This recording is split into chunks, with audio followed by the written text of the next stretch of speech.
ఉప్పాడ సభకు పెట్టుకున్నప్పుడు నేను చాలా బలమైన కొన్ని దశాబ్దాలుగా ధర్మాన్ని గౌరవించే వ్యక్తిని, పాటించే వ్యక్తిని. వారాహి తల్లి వ్రతం చేస్తున్నా, బొట్టు పెట్టుకున్నా, నా ప్రియ సోదరులు పాటించే ఇస్లాం మతానికి అంతే గౌరవిస్తాను. నా అన్నదమ్ములు, అక్క చెల్లెలు పాటించే క్రీస్తు ధర్మానికి నేను అంతే ప్రాణం ఇస్తాను. భగవంతుణ్ణి మనం రకరకాలుగా ప్రార్థించుకోవచ్చు.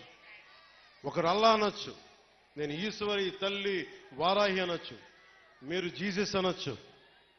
అన్ని దారులు, భిన్నమైన దారులు ఒక దారికి చేరటానికి అని తెలియజేసుకుంటూ, సర్వ మతాలు సమ్మేళనం ఈ నేల తల్లికి, పిఠాపురం నేల తల్లికి మొక్కుతూ, మీ అందరికీ దారి పొడవుతా ఇక్కడ అభినందనలు పలికిన ప్రతి ఒక్కరికి, అన్ని మండలాల్లోని ప్రజలకి, 53, 54 పంచాయతీల ప్రజలకి, అన్ని మండలాల ప్రజలకి రెండు చేతులెత్తి మీకు శిరస్సు వంచి నేను నమస్కరిస్తున్నాను. ఈ మేలు మర్చిపోలే, గుండెల్లో పెట్టుకుంటాం. మీరు గర్వించేలాగే పనిచేస్తాను, కష్టపడే పనిచేస్తాను. నా విజయం కోసం ఎక్కడెక్కడి నుంచో వచ్చిన పని చేసిన ప్రతి ఒక్కరికి పేరు పేరున, కొన్ని లక్షల పేర్లున్నాయి, పేరు చెప్పలేకపోతున్నాను, కానీ నాకు అందరి పేర్లు నా గుండెల్లో ఉన్నాయి. మీ అందరికీ పేరు పేరున నా ధన్యవాదాలు. జన సైనికులు, మా ఆడబిడ్డలు, వీర మహిళలు, గృహిణులు, పెద్దలు, ఏం తిరిగారు మీరు, ఏమి తిరిగారు?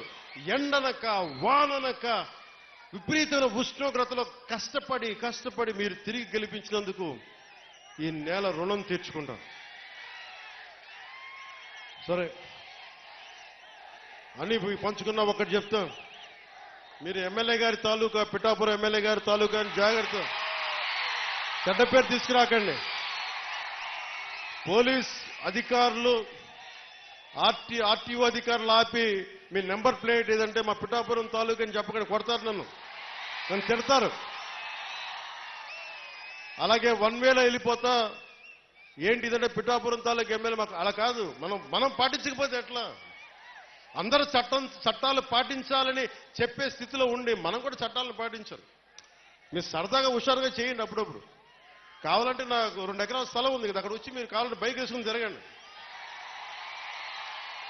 కావాలంటే మీకు కావాలి ఒక మడ్ రేస్ పెడతాను, అక్కడ ఓ బైక్ రేస్ పెడతాం. మీరు కొంచెం అక్కడ ఆడుకుని దెబ్బలు తగలకుండా హెల్మెట్లు, బాడీ ఆర్మర్ ఇచ్చి మీరు తిరగండి. మీరు బాగుండాలనే కదా మేము అందరం చేసేది. సో మీరు ఆరోగ్యంగా, ఆయురారోగ్యాలతో ఉండాలి. మీరందరూ ఆయురారోగ్యాలతో ఉండాలి.